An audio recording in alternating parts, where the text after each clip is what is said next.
எந்த நாடு விருது கொடுக்குதுன்னு சொன்னாலும் பிரதமர் மோடி உடனே அங்க போய் நிக்கிறாரு என்று ஒரு வெளிநாட்டு பத்திரிகையாளர் கிண்டலாக கருத்து தெரிவித்திருந்தார். ஆனால் இந்தோனேஷியா பயணத்தில் நடந்த விஷயங்களை முழுமையாக பார்த்தால் அது வெறும் விருது வாங்கும் பயணம் அல்ல என்பதை புரிந்து கொள்ளலாம். ஆம், இந்தோனேஷியாவின் மிக உயரிய விருதான பின்தாங் அதிபூர்ணா பிரதமர் மோடிக்கு வழங்கப்பட்டது. ஆனால் அந்த விருதை விட பல மடங்கு முக்கியமான ஒப்பந்தங்கள் தான் அந்த பயணத்தில் கையெழுத்தாகியுள்ளன. முதலில் இந்தோனேஷியா என்ன மாதிரியான நாடு என்பதை புரிந்து கொள்ள வேண்டும். சுமார் 28 கோடி மக்கள் தொகையுடன் உலகின் 4வது பெரிய நாடு. ஆசியான் அமைப்பின் மிக உயரிய பொருளாதாரமாகும். அதேபோல உலகின் மிகப்பெரிய முஸ்லிம் பெரும்பான்மை நாடு. அதைவிட முக்கியமாக உலக வர்த்தகத்தின் இதயமாக கருதப்படும் மலாக்கா ஜலசந்தியின் நுழைவு வாயிலில் அமைந்துள்ள நாடு. இந்த இடத்தின் மீது யார் செல்வாக்கு செலுத்துகிறார்களோ அவர்கள் உலக கடல்சார் வர்த்தகத்தில் முக்கிய பங்கு வகிக்கிறார்கள்.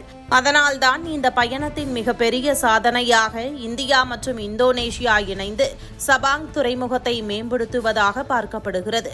இந்த சபாங் துறைமுகம் இந்தியாவின் கனவு திட்டமான கிரேட் நிக்கோபார் துறைமுகத்திலிருந்து வெறும் 100 மைல் தூரத்தில் உள்ளது. இதன் மூலம் மலாக்கா ஜலசந்தியின் இரு முனைகளிலும் இந்தியா தனது மூலோபாய இருப்பை வலுப்படுத்துகிறது. சீனாவின் பெரும்பாலான எண்ணெய் இறக்குமதியும் இந்த வழியாகத்தான் செல்கிறது. பல ஆண்டுகளாக சீனாவே இந்த பாதையை பற்றி கவலை தெரிவித்து வந்த நிலையில் இந்தியா இப்போது அந்த பகுதியில் தனது செல்வாக்கை அதிகரித்துள்ளது. அடுத்ததாக பாதுகாப்பு துறையில் மிகப்பெரிய முன்னேற்றமும் ஏற்பட்டுள்ளது. இந்தியாவில் தயாரிக்கப்படும் அஸ்ட்ராவான் எதிர்ப்பு ஏவுகணைகள் மற்றும் பிரம்மோஸ் ஏவுகணை திட்டத்தின் மீது இந்தோனேஷியா ஆர்வம் காட்டியுள்ளது. ஒரு காலத்தில் உலகிலிருந்து ஆயுதங்களை வாங்கிக் கொண்டிருந்த இந்தியா இன்று தனது ஆயுதங்களை மற்ற நாடுகளுக்கு ஏற்றுமதி செய்யும் நிலைக்கு வந்திருப்பது மிகப்பெரிய மாற்றம். இது இந்தியாவின் பாதுகாப்பு தொழில்நுட்ப திறனை உலகம் அங்கீகரிக்க தொடங்கியிருப்பதற்கான அடையாளமாகவும் பார்க்கப்படுகிறது. பொருளாதார ரீதியாக இன்னொரு முக்கிய ஒப்பந்தமும் கையெழுத்தாகியுள்ளது. உலகின் பாதிக்கும் மேற்பட்ட நிக்கல் வளம் இந்தோனேஷியாவில் உள்ளது. மின்சார வாகனங்களின் பேட்டரிகளுக்கு நிக்கல் மிகவும் அவசியமான மூலப்பொருள். தற்போது அந்த துறையில் சீன நிறுவனங்களின் ஆதிக்கம் அதிகமாக உள்ளது. இதை மாற்றும் வகையில் இந்தியா இந்தோனேஷியாவில் நிக்கல், எஃகு மற்றும் அரிய வகை காந்த உற்பத்தியில் முதலீடு செய்ய முடிவு செய்துள்ளது. சில மாதங்களுக்கு முன்பு அரிய வகை காந்தங்களின் ஏற்றுமதியை சீனா கட்டுப்படுத்திய போது இந்தியாவின் மின்வாகன துறையே பாதிக்கப்பட்டது. இனி அந்த நிலை ஏற்படாமல் இருக்க இந்த ஒப்பந்தம் நீண்டகால பாதுகாப்பை உருவாக்கும். இதோடு மட்டுமல்லாமல் இந்தோனேஷியாவின் தேர்தலுக்கான மின்னணு வாக்குப்பதிவு இயந்திரங்களை உருவாக்க இந்தியா தொழில்நுட்ப உதவி வழங்கவும் ஒப்புக்கொண்டுள்ளது. தேர்தல் என்பது எந்த ஜனநாயக நாட்டிற்கும் மிகவும் உணர்வுபூர்வமான விஷயம். அப்படிப்பட்ட ஒரு துறையில் இந்தியாவை நம்பி பொறுப்பளிப்பது இரு நாடுகளுக்கு இடையிலான நம்பிக்கையின் ஆழத்தை வெளிப்படுத்துகிறது. அதோடு இரு தலைவர்களும் 1000 ஆண்டுகள் பழமையான பிரம்பணன் இந்து கோவிலுக்கு சென்று பார்வையிட்டது இரு நாடுகளின் பண்பாட்டு உறவுகளுக்கும் புதிய முக்கியத்துவத்தை அளித்துள்ளது. இந்தியா இந்தோனேஷியா உறவு இன்று தொடங்கியது அல்ல. சுமார் 2000 ஆண்டுகளுக்கு முந்தைய வரலாற்றை கொண்டது.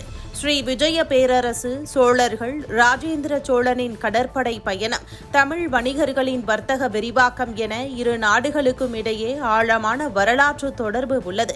அந்த வரலாறு இன்று புதிய பொருளாதார மற்றும் பாதுகாப்பு கூட்டாண்மையாக மாறியுள்ளது. ஒரு துறைமுகம் ஒரே நாளில் உருவாகாது. ஒரு நிக்கல் ஆலை சில மாதங்களில் கட்டப்படாது. ஆயுத தொழில்நுட்ப கூட்டாண்மையின் பலன்களும் உடனடியாக கிடைக்காது. ஆனால் 2035, 2040 இந்தியாவின் பொருளாதாரம், மின்வாகனத்துறை, கடல்சார் பாதுகாப்பு மற்றும் உலக அரங்கில் இந்தியாவின் செல்வாக்கு எப்படி இருக்கும் என்பதை இன்றைய இந்த ஒப்பந்தங்கள் தான் தீர்மானிக்கப் போகின்றன.